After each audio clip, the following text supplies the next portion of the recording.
Rapor semester 1 sudah dibagikan, lalu tugas guru selesai, tunggu di lapangan. Banyak guru kelas justru bingung angka-angka.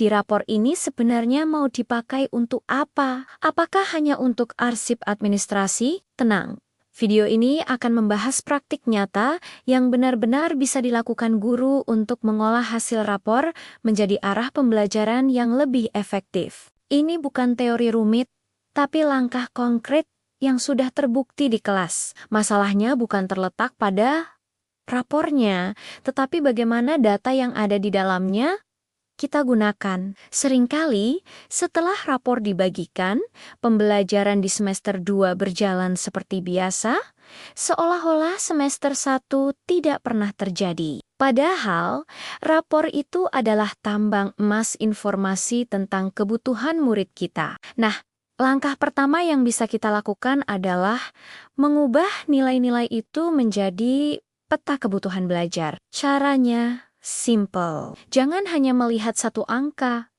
tapi lihat kecenderungan capaian setiap murid. Dari situ, kita bisa kelompokkan murid ke dalam kategori sederhana. Misalnya, kita buat 3 kelompok. Kelompok A untuk murid yang capaiannya sudah berkembang sesuai harapan. Kelompok B untuk yang cukup berkembang, tapi masih perlu sedikit penguatan. Dan kelompok C untuk murid yang benar-benar perlu pendampingan intensif. Penting untuk diingat, ini bukan soal melabeli murid pintar atau kurang pintar. Ini murni pemetaan kebutuhan belajar mereka, agar bantuan yang kita berikan bisa lebih tepat sasaran. Setelah punya peta awal dari rapor, langkah kedua adalah melakukan konfirmasi dengan instrumen sederhana. Tidak perlu membuat tes baru yang membebani murid. Kita bisa gunakan lembar observasi awal semester. Amati hal-hal simpel seperti tingkat partisipasi mereka di kelas, kemampuan mereka memahami instruksi,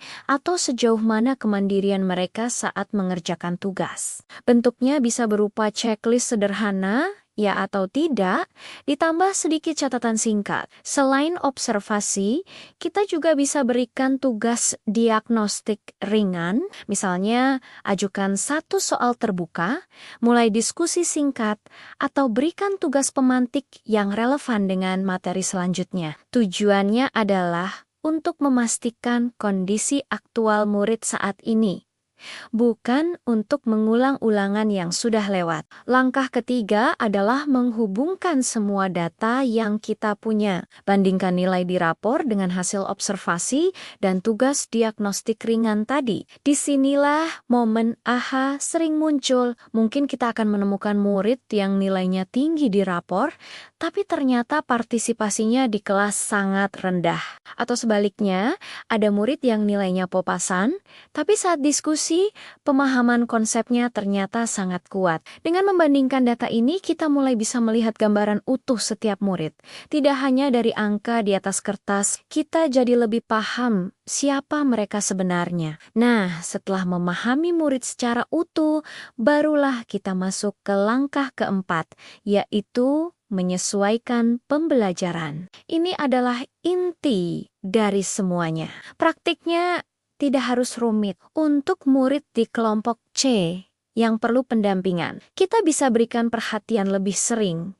Mungkin dengan mendekati meja mereka saat kerja kelompok. Untuk kelompok B, kita fokus pada penguatan konsep yang masih goyang. Dan untuk kelompok A yang sudah mandiri, kita bisa berikan mereka tantangan tambahan atau proyek kecil agar mereka tidak bosan. Semua ini bisa dilakukan di kelas yang sama, tanpa harus memisahkan murid. Kuncinya ada pada diferensiasi tugas yang sederhana tapi bermakna. Jika praktik ini dilakukan secara konsisten, dampaknya luar biasa. Guru akan merasa lebih percaya diri karena setiap keputusan mengajarnya didasari oleh data, bukan hanya perasaan. Refleksi pembelajaran menjadi lebih tajam dan terarah. Dan yang terpenting, nilai di semester berikutnya akan jadi lebih bermakna karena merupakan hasil dari proses yang adil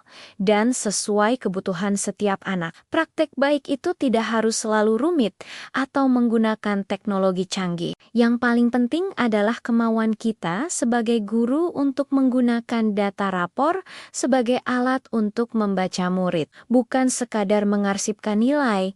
Terima kasih sudah menonton. Subscribe channel ini jika Anda ingin melihat lebih banyak contoh praktik nyata di dunia pendidikan yang bisa langsung diterapkan di kelas Anda. Sampai jumpa di video berikutnya.